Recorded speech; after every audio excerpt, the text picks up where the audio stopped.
बाबा सिद्दीकी के मर्डर के बाद में अब मुनव्वर फारूकी का नाम तेजी से खबरों में आ रहा है कि जो बिश्नोई लॉरेंस बिश्नोई गैंग है उनके हिट लिस्ट पर मुनव्वर फारूकी भी है।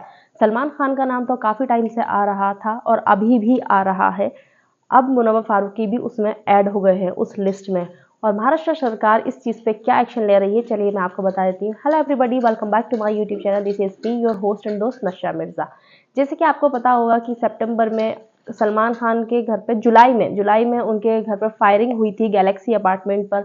जब भी से उनकी सुरक्षा काफ़ी बढ़ गई थी, जब धमकियां आ रही थी तब भी सुरक्षा बढ़ी हुई थी उनकी। लेकिन जब से बाबा सिद्दीकी का मर्डर हुआ है तो उनकी बिल्डिंग के बाहर बैरिक्स लगा दिए गए हैं। गैलेक्सी बिल्डिंग के बाहर पहले बैरिक्स नहीं होते थे, अब बैरिक्स लग चुके हैं और जो सुरक्षा कर्मी की संख्या है वो और ज़्यादा बढ़ गई है।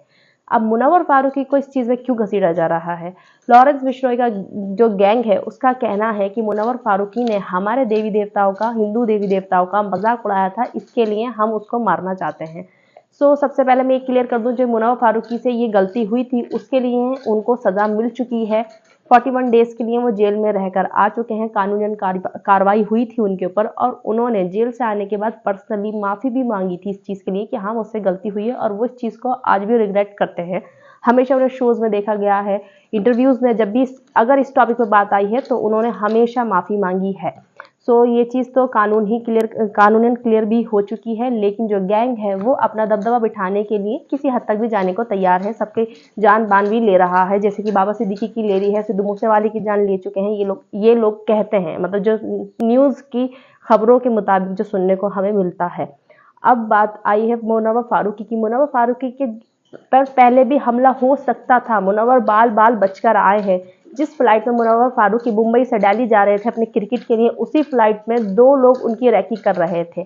और जिस होटल में मुनव्वर फारूकी दिल्ली साउथ में रुके हुए थे, उसी होटल में वो दोनों भी रुके थे। लेकिन पुलिस किसी वजह से उस होटल में मतलब कुछ छापा हुआ था, कुछ तो हुआ था, इस वजह से वो पकड़े गए थे और मुनव्वर को वहां से निकालकर वापस मुंबई भेजा गया था स्टेडियम से। काफ़ी स्टेडियम खाली वगैरह भी हो गया था।